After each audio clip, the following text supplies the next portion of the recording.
Hi there, welcome back to your virtual studio. I'm Zuri, and today's session is going to be all around maintenance for the lower back. So when we're talking about lower back maintenance, we're basically referencing the pelvis, which has the hips connected to it, which has the lower back connected to it. And so in today's practice, we are going to progressively assess our spine as a whole, our hips as a whole, and work our way up through some dynamic movements, ultimately to get us into strengthening practices for the lower back, for the hips, all right? We are going to be using at least one block, but 2 blocks can be super awesome, especially for the end of the class, and a blanket, also super awesome for the end of the class. So grab your things and I will meet you on your mat. We're gonna get started with a little restorative, relaxing shape, which is supported bridge pose. And the intention here is to just help bring a little decompression to the joints of the lumbar spine. If you're always seated or standing, just always kind of downward pressure. So we're gonna lie back, we're gonna elevate the pelvis and bring some release in the opposite direction of where we usually put pressure, where we're standing and sitting and compressing into the lower back, which is fine. It's designed to tolerate that. Today, we're gonna start with a little release, and I'll show you how to get there. I'm gonna come into a back lying position first, and then I'm gonna take the block, lifting my pelvis first, of course. I'll take the block and I'm gonna set it underneath the sacrum. And so take your time here as you get comfortable with this block. Is it even comfortable?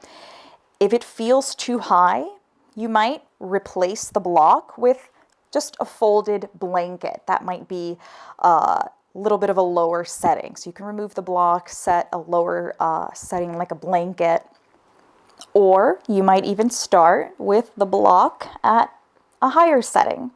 Depending, first of all, on the length of your trunk, you might need the taller setting as compared to me having a bit of a shorter trunk. So it all really depends. We are each of our joints, each of our bone lengths are very individual, very specific. So take your time to even feel where your spine wants to be. Even the tall setting here, it feels good. A little bit of a kind of extra lift might feel nice around the front of the pelvis as well. So take your time there.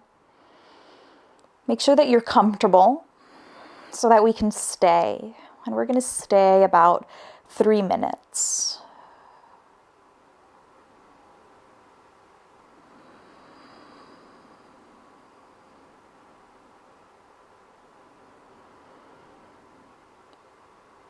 Notice where you might be holding unintentional tension, and trust that the block and your upper back are supporting you.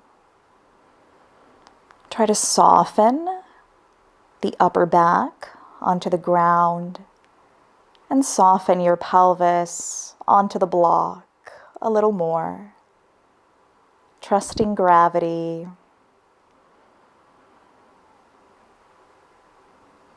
Softening into the space around the belly.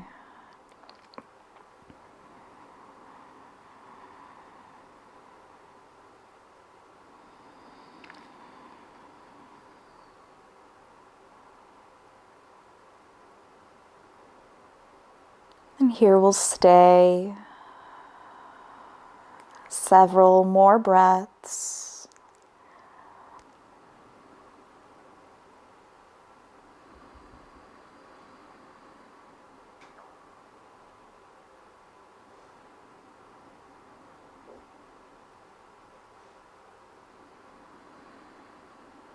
Based on the information you're gathering so far, if you're noticing any particular sensations, you might adjust your shape as you need, either lowering the block one setting If you feel that you want to remove the block sooner than I might cue it, release yourself from the block when you need. Otherwise, we'll stay a little longer.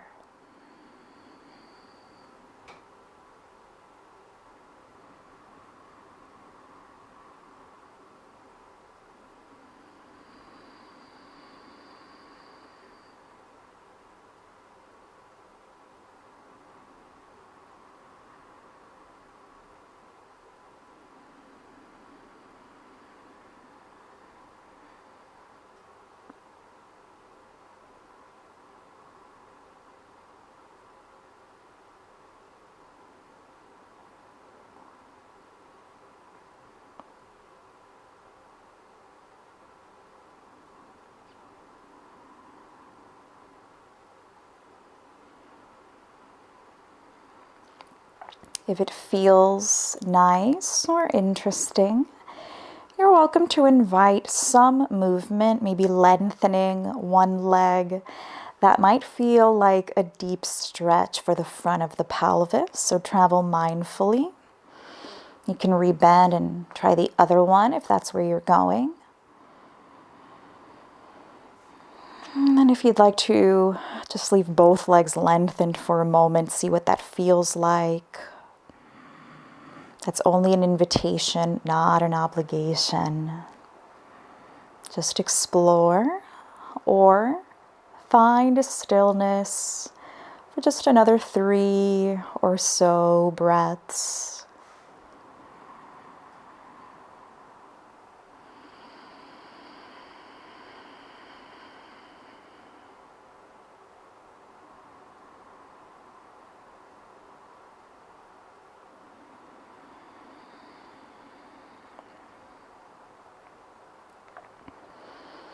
And if you haven't already, let's think about lifting the pelvis away from the block, slowly removing the block and setting the spine down gently upon the ground.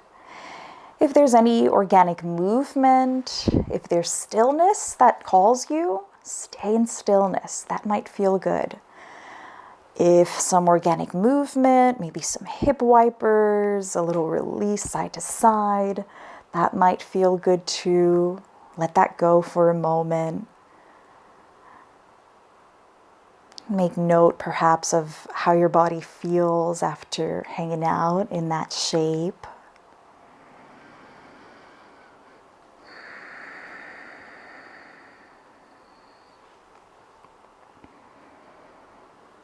And then we'll find a little stillness, letting the knees remain bent. The feet are going to stay nice and flat on the floor, just a comfortable distance away from your sits bones, away from your pelvis.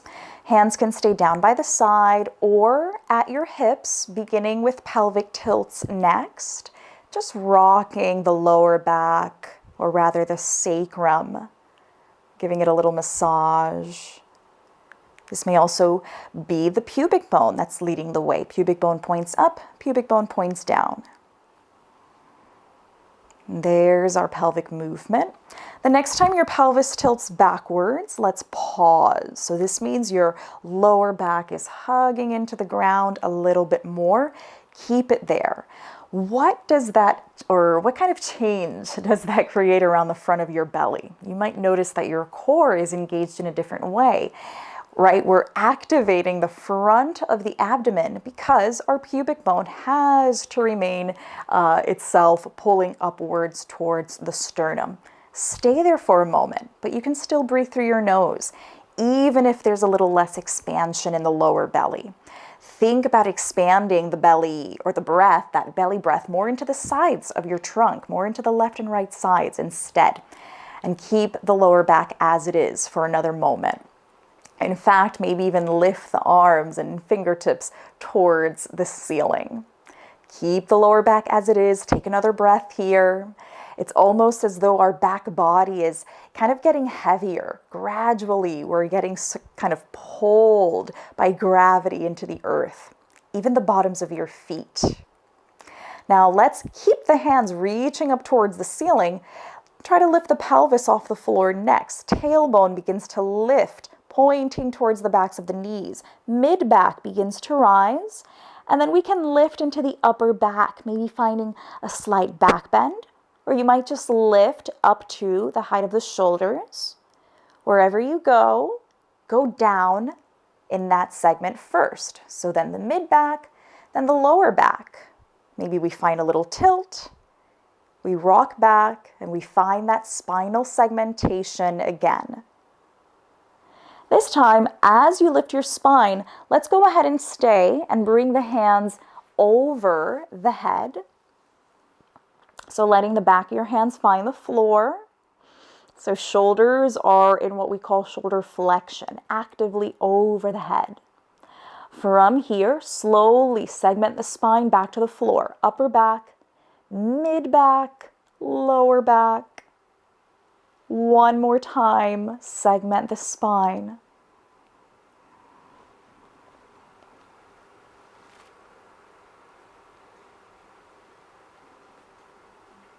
Let's add a bonus one if you can.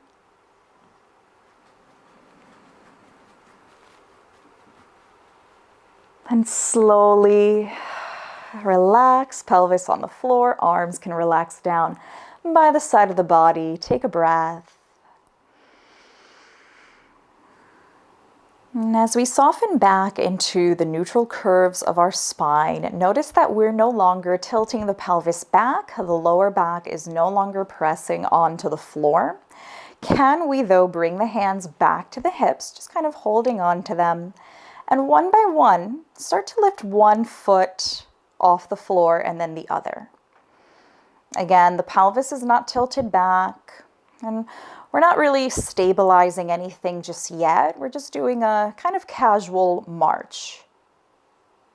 Lifting one foot and then the other. And now as we have the hands on the hips, we might notice what else is moving, right? We notice how the pelvis moves. If you let the hands glide a little higher, you can feel how your lumbar, how your spine kind of moves along. And so let's pause for a moment, feet back down. We still don't have to tilt the pelvis back, but as we take a nice breath in, let's get the upper back to feel a little heavier. Exhale and keep the upper back, maybe even your skull, feeling a little heavy onto the mat. And on the next breath, as the upper back remains heavy, lift the right foot off the ground a little more slowly. Let's place it back down, keeping the upper back nice and heavy, and therefore inviting less movement in the lower belly, in the lower spine.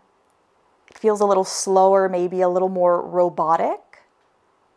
But that's actually because we're inviting intentional tension of our upper trunk muscles, and therefore stabilizing the lower trunk, the lumbar spine, so that your hips can move. The lumbar spine is staying still, and the hips can move. Keep going. Notice how there's maybe a little less movement around the ribs, around the low or the sides of the hips, like it was happening maybe a little earlier when we didn't provide so much stability. Good. The next time one of your feet is off the floor, let's go ahead and bring the other one up so that both of them are off the floor. And we're still not tilting the pelvis back, my friends. Can we still just keep our regular neutral curves? And if your pelvis does want to tuck back, that's fine. Notice it, make note. See where you can then just bring your knees slightly more forward, avoiding or resisting the urge to really tuck in and really lower the lumbar curve into the earth.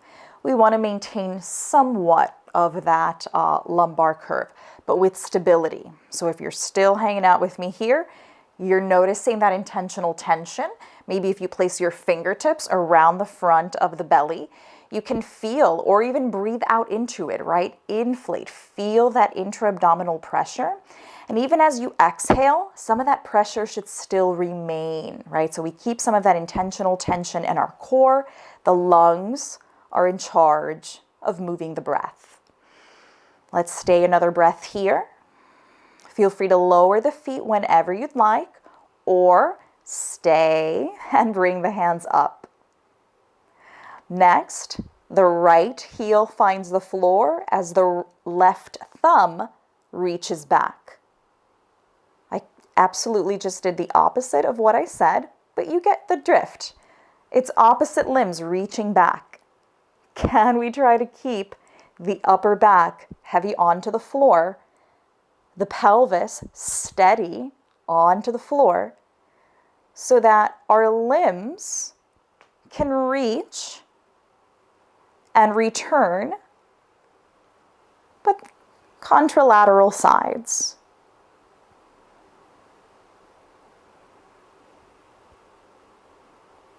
Good.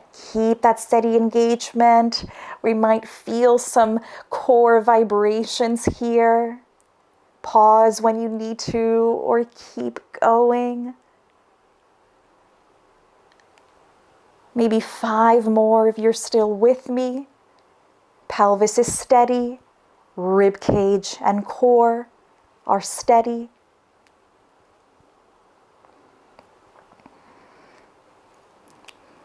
Good. I'm going for my last one here.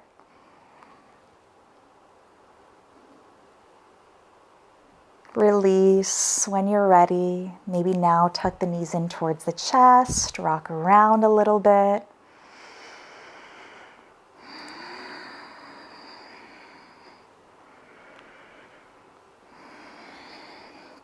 And then we'll set the feet back on the ground. Hands will come down to the sides of the body. We're going to return to our bridge pose, but this time a different variation. Let's begin by tilting the pelvis back. Again, connecting the lumbar spine a little bit more to the ground intentionally, right? So pubic bone is pulling, therefore, upwards towards the sternum. From here, we're not going to articulate the upper spine. All we're going to do here, you can follow me or just watch first. I'm going to lift just the pelvis off the mat. My lumbar spine, of course, is connected to the pelvis, so it comes up too. But what I'm not articulating is my thoracic spine. I'm not shifting into a back bend, into a high bridge with my chest, just to the line of the shoulders. My upper back is still heavy on the mat, and just kind of like a little plank, I'm going to set my pelvis back onto the floor, my trunk as one unit back to the floor, and then lift again. You're welcome to keep your hands like I have them at the tops of the thighs so that you can see it's more of a hinge situation happening at your pelvis. There's that hip hinge. And it is less of a spinal articulation. It's no longer that wave-like motion. So take your time here, go ahead, and let's move through some bridge lifts. This is known as hip extension. Allowing the pelvis to lift, allowing the thigh bones to remain steady, far away from the chest. That's what hip extension is. Thigh bones far away from the chest.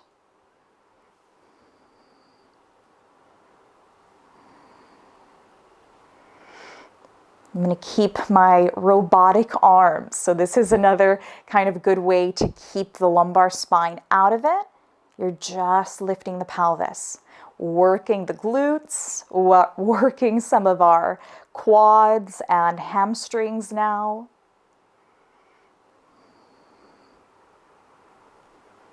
Notice how the ground starts to feel a little heavier the longer we go. Can we maybe hold the next and last one? Breathe, hands can stay on the floor. Maybe one more breath.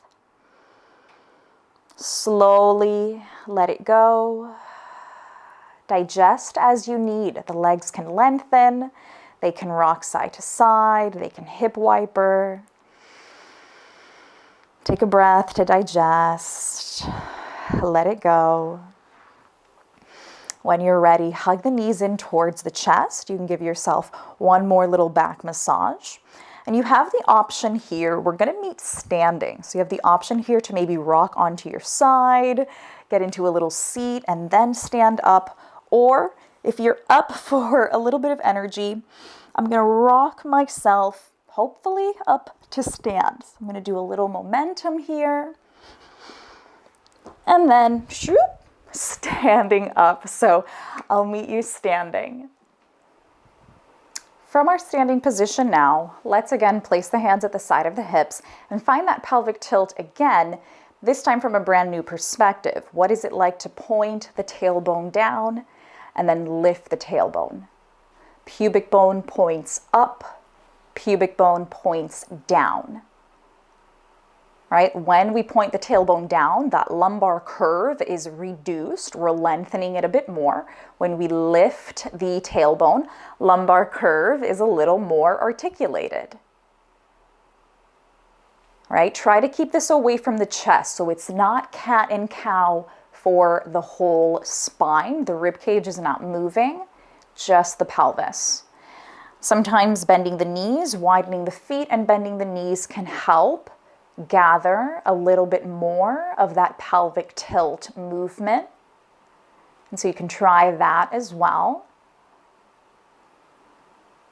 And where we're going to meet is with the tailbone pointing down. The legs are going to lengthen again if they did bend. Let's lengthen. I'll turn and face you now here. And keep the tailbone pointed down. Let's hold that position. Again, same thing we did when we were on our backs. We held the pelvis in that posterior tilt. Same thing we're doing here. We're just uniting it with a lengthened position of the legs, rooting a little bit more into the earth.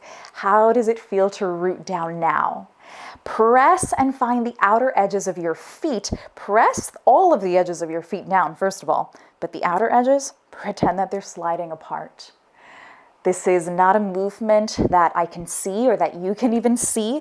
It's an isometric engagement. We're pretending to slide the legs apart and we feel the muscles of our legs activating, keeping our legs lengthened, keeping our pelvis in that position. All right, so what do we do with the upper body? Let's keep lengthening it upwards. Hands are going to start to reach down, connecting into this variation of mountain pose for a moment, or even if you tuck the chin a little bit, we get the crown of the head to elevate upwards. So the entire body is engaged now. Continue to hug the legs outwards. Continue to point the tailbone down energetically. And carefully here, tuck the chin. I say carefully so that you don't round deeply into the upper back. It's not a movement for the upper back right now, just the neck. So tuck the chin. Keep the chin as tucked as you can comfortably tuck, right? So some folks might be able to actually touch their collarbone or just get close to it. Keep that engagement, legs and pelvis still engaged. Your hands are going to start to connect in front of you, maybe interlace or maybe pointing the index fingers forward with thumbs interlaced over one another. Chin is tucked, but remember that we're still keeping the upper back lengthened. Slowly point those fingertips upwards and forward, and then keep going up. As high as you want, start to push your upper back against an imaginary wall behind you. Keep tucking your tailbone, and you decide where the end of this stretch is. Can you lift your arms as high as you'd like, but keep pointing the tailbone down? Keep pressing your upper body into an invisible wall behind you while your fingertips are reaching nice and high, maybe even the shoulders. Then we're going to keep that rounded neck. Now move into a rounded upper spine. Soften when you need, bend the knees. And we'll roll into a bit of a forward fold or keep the knees as lengthened as you'd like. Good. Take any little release here. Maybe walk the hands around, maybe sway a little bit. Greeting the backs of the legs, widening the feet, even if that feels good. And then we're going to find one of our blocks, and we're going to rise up to stand however you'd like. You don't have to articulate right now, it's okay. We're then going to take the block in between the thighs. We're going to use that to root even more into the ground and to remind the pelvis to stay as it is. Again, tailbone is going to point down. Now with the upper body, we're going to take our arms and we're going to cross our arms in front of one another, grabbing a hold of opposite elbows or maybe just the upper arms, anywhere where you can comfortably connect or kind of create a little cross connection. Maybe it's even a little bit lower, some kind of cross connection with your sternum. What we'll do next is tuck the chin so that the chin and therefore the cervical spine, the neck, it no longer moves. So we're just going to flex it and keep it there. What's going to move next is that the sternum hugs in and it starts to feel like we're rounding our upper spine a bit more. And that's cool. That's what we're doing. Rounding the upper spine, but the lower spine is not moving. Let's take our sternum and rotate to the left. So X marks the spot and X is rotating to the left. The top of your left shoulder, let's tip it, moving now into a side bend with that rotation. X marks the spot, X is going to rotate up towards the ceiling, chin is still tucked. Let's take that side bend into the other side, move into the side bend with your rotation. X is rotating, and the X rotates as it hugs back to center, rotates again to the left. Side bend, lift. Side bend, rotate, hug back to center. One more time. Rotate, side bend, lift, side bend, rotate, back to center. Other side. Let's stay here. Strong pelvis, stay steady. We rotate. We side bend. We lift the sternum. We side bend through the thoracic spine. Rotate. Back through center. Rotate. Side bend. Lift. Side bend. Rotate. Hug back through center. Rotate. Side bend. Lift. Side bend. Rotate. Hug back through center. Release the arms. Release the block. All right, that was great control of our thoracic spine. Now let's get into controlling our lumbar spine. How do you do that, you wonder? We're going to actually try to articulate the pelvis. We're going to control our pelvic movement, and we're going to do that by standing with the feet a little bit wider, so just about how I am here. Actually, I think this is a little bit too wide. I'm going to bring it in just a little bit. All right, what we do next is we're going to bend the knees.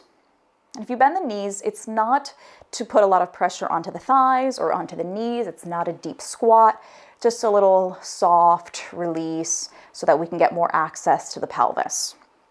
We find that soft release, we get a little stillness, and then we go back to that pelvic tilt of lifting the tailbone and pointing the tailbone down, or lifting the pubic bone and then pointing the pubic bone down.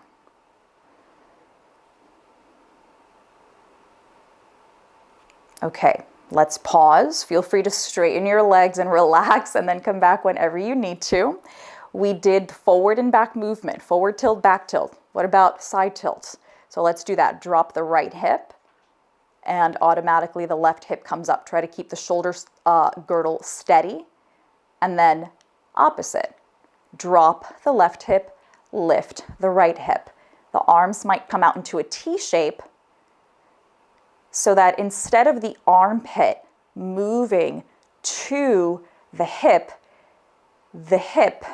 is coming to the armpit.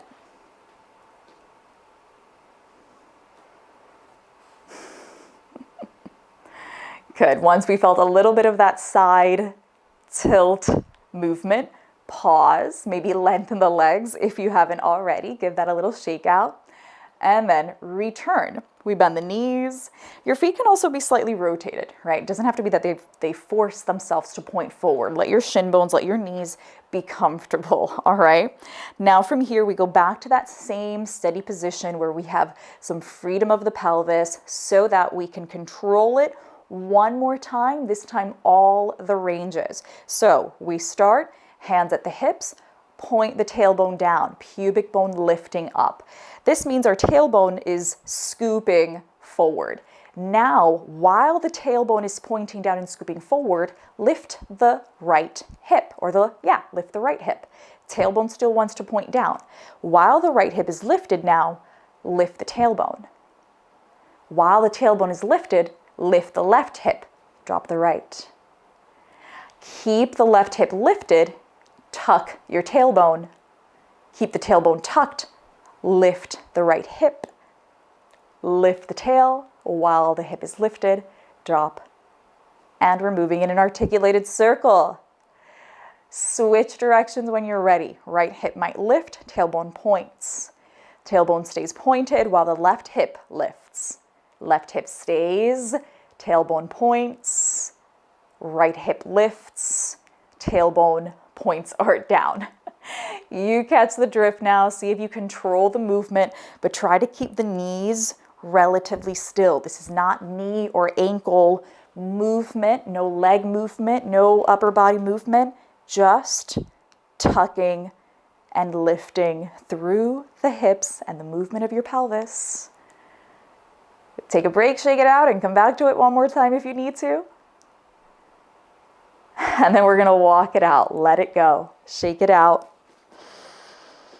Really high stimulation for what I call the grand central station of the body, right? The grand central station, if you think about it, is huge transportation port for, or transportation hub for New York City, right? And so just imagine that this transportation hub is in charge of keeping the city mobile, but it also decides this set of trains is not going to move anymore. Only this set of trains is going to move, or all the trains can move together, or limiting this, limiting that.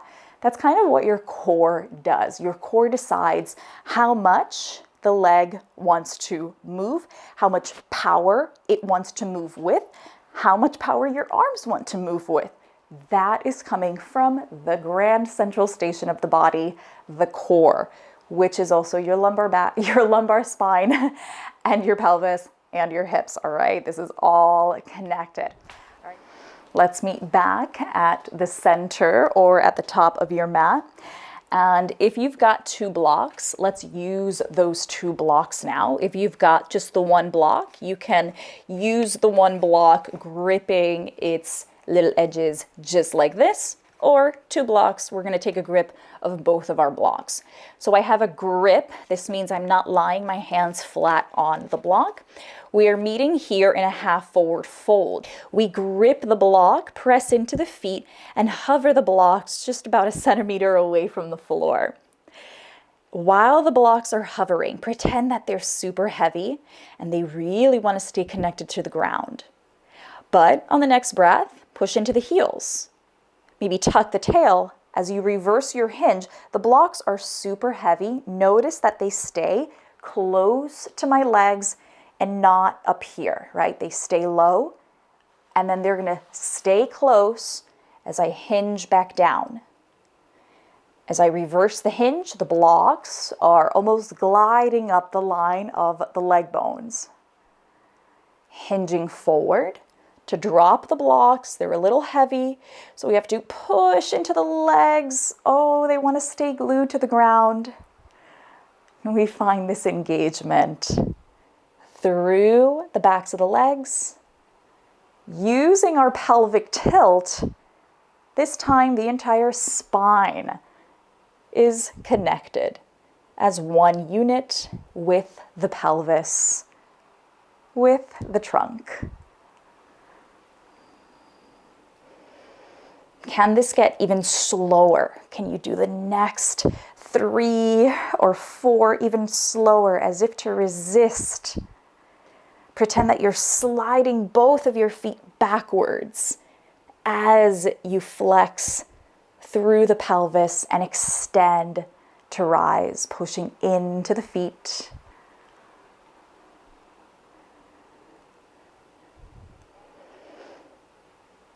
Maybe there's one more. I'm going to go for my last one here.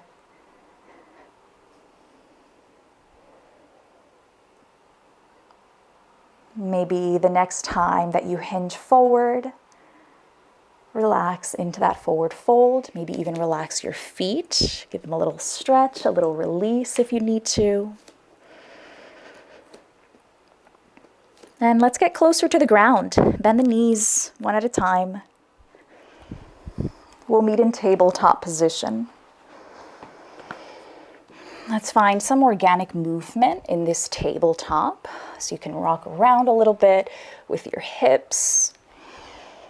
At some point, let's greet the wrist. Give them a couple of stretches, a little introduction with some handprints onto our mat.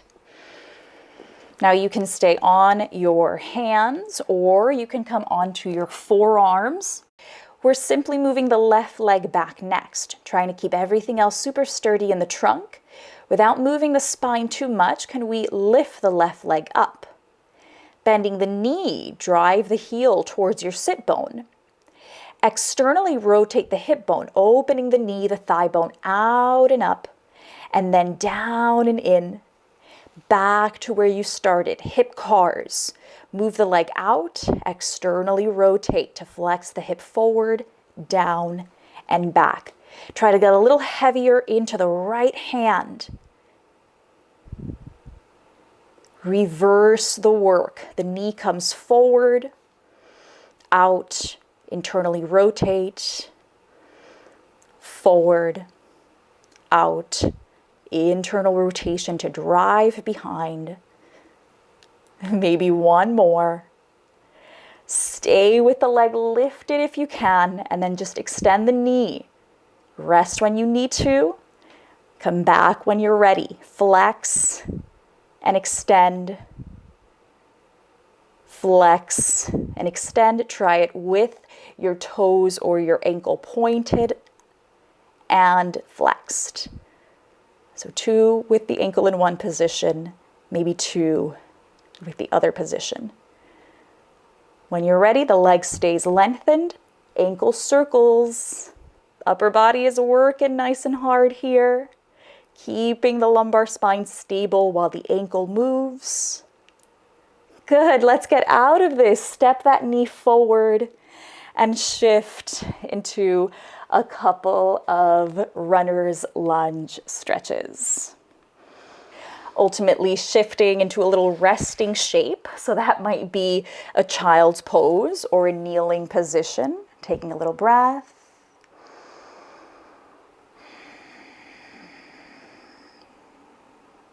Digesting that powerful work. Preparing for the next round of hip cars. Let's connect back to tabletop. Steady spine, steady core. The right leg extends back. Without much movement into the trunk or spine, lift the heel off of the floor. Keep that length. Bend the knee, pull this heel to the sit bone. Externally open for your hip cars. Hip opens up, externally rotate, and then down and back. Out, forward, down, and back. Maybe 3 in each direction. Go for your hip cars. Squeeze the hands steady into the earth. Use them. Use that power as leverage. Switch directions when you're ready. Steady control.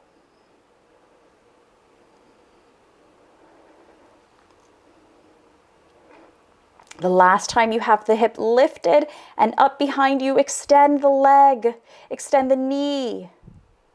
Flex the ankle or keep it pointed as you extend and bend. A couple more times. Switch the position of your ankle to re-extend and bend the knee. Hold the knee nice and extended, ankle circles. Maybe just a couple in each direction. Hi, Washburn. And then again, let that go. Option to hop that foot off to the side, sink into a little lunge, a little release of choice.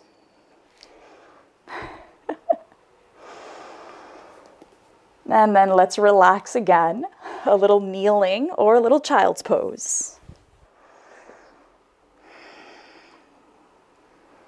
While we digest that work, let's actually grab, again, one or both of your blocks, and let's hang out in a little bit of a toe squat. So you can even do this maybe without the blocks, just kind of rocking around a little bit, or use the blocks as a little extra guidance, especially if you want to play around a bit more.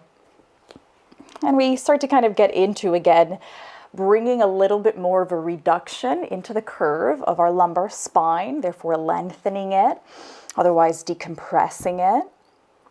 If malasana is a comfortable place for you, I can demonstrate with a block under my sits bones or without a block under the sits bones, allowing the outer knees, or rather the inner knees, to hug into the elbows, elbows hug out into the inner knees or thighs. And so from there, you might be rocking in your toe squat or enjoying a little malasana. Let's start to release from that work and come back to a tabletop position. The right leg, we'll start there, sending it right back behind you. Give it a little lift again.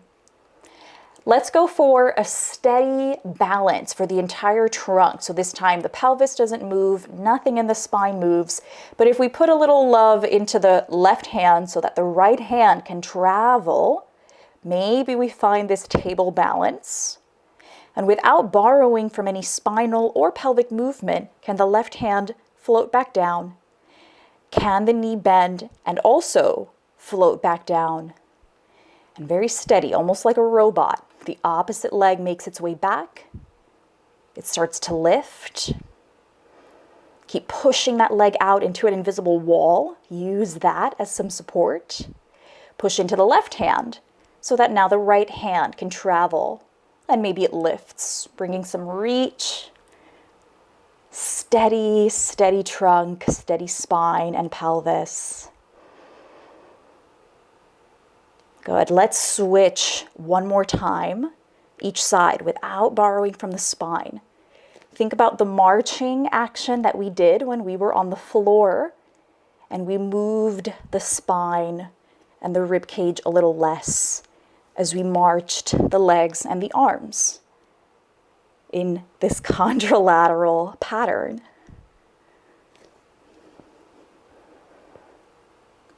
So it's not a lot of spinal movement. Nope, that's not what we're doing. Spine nice and straight. It's not actually straight because it has curves, but you know what I mean. All right, if you did that work, let's get out of it. Give it a little release, shake it out. Take a breath.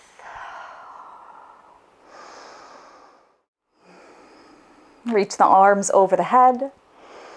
Let the fingers reach and plug up towards the ceiling. Let your shoulder blades elevate to help that happen. Circle your arms out to the side. Reach them behind you. Circle back out and up. Hands find the floor. Downward facing dog.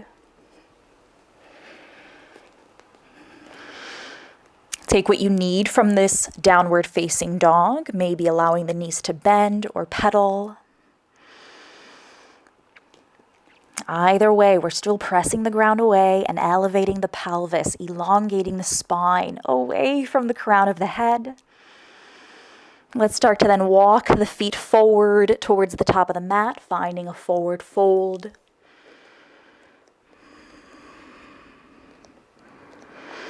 Lift and lengthen the trunk just about halfway, finding a comfortable hinge at the pelvis. Maybe even bringing the hands back to the hips. Reverse the hinge here, rising nice and tall. Hinge forward again, lifting the tailbone, but bringing the entire trunk with you. Let's find some sticky feet and keep those feet very sticky to the ground. Find one of your blocks. Let's actually bring that block up with us. Shoop, or go and find it. And we're gonna do this movement a little differently. We're gonna take the block now in between the thighs, shift the weight to the left foot, and step the right foot behind you, like a little kickstand. Hands return to the hips. Find that forward hinge here. And it becomes a single leg forward fold. Press into that standing heel. Channel the work from this leg. And continue the hinge. One more option is to lift the back foot off the ground. Squeeze into the block a bit more. To settle into that pelvic stability.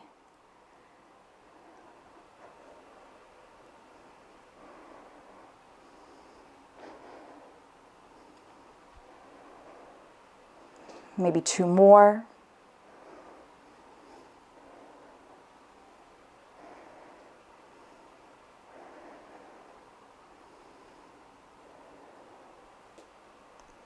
Switch sides. Drop opposite foot, shift the weight, kickstand the left foot. Hinge forward, sticky grip on that right foot, hinging about halfway. Reverse your hinge. Hinge. Reverse. Feel free to keep the toes on the ground, or a little more dynamic. Toes can lift off the ground, squeezing into the block even more.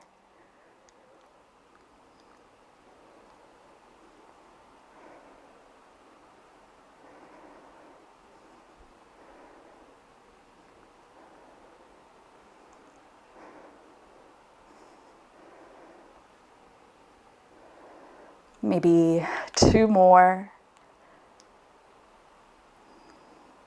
I'm going for my last one here. Both feet down, shake it out, drop the block, and let's meet in a wide leg stance. This time, much, much wider than the width of the pelvis. Heels in, toes out. We're going to look for now a kinetic squat. It's going to be nice and slow. And it starts by just pulling the feet towards one another as if you're lifting the ground upwards also, but we're not yet bending the knees. Just feel that lift. Maybe even your toes react. Relax that.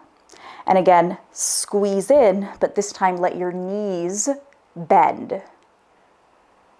And continue to pull the earth, pull, pull, pull. Do you want to stop here? Can you pull a little more? Trusting your hip flexion, that hip mobility that we worked so well with earlier. And then when you're ready, push the ground away. Extending the knees, extending the hip, using all of the work. So again, pull the earth up towards you. Only come as low as you need. You may not come as low as I am. You may go about halfway and then push up. You're working now with everything you greeted earlier. Now, a steady pelvis, working steady spine with mobile hips. Therefore, asking for a lot of dynamic control from the lower back.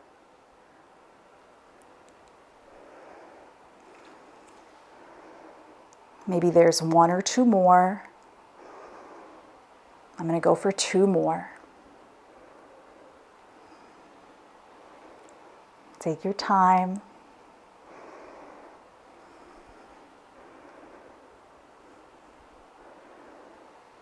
Can we maybe hold our last squat? And maybe it becomes malasana. Maybe you find your blocks and you sit on your blocks. Adjust this shape as you need.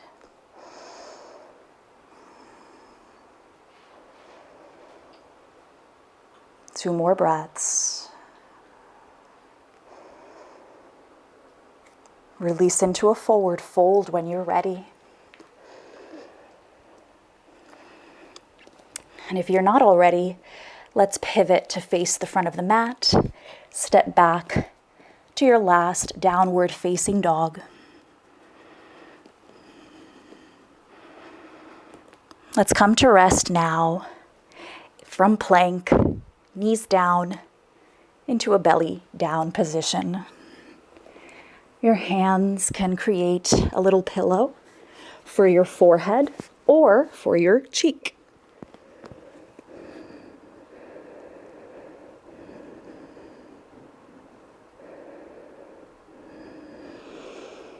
My head is lifted just so that I can speak into the microphone, but you're welcome to keep your head low and simply use this as a moment to breathe into the ground and allow the lower back to be what rises and falls. And with each breath, each expansion, again, we help decompress the lumbar spine. Let's just breathe here.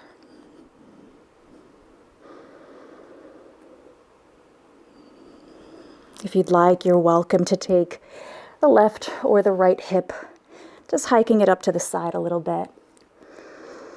You can kind of rest here for a few breaths. It's okay if the pelvis is a little lopsided now.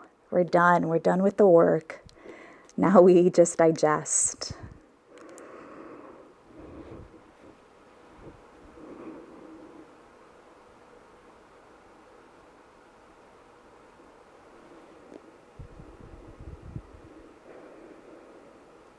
Feel free to switch the leg.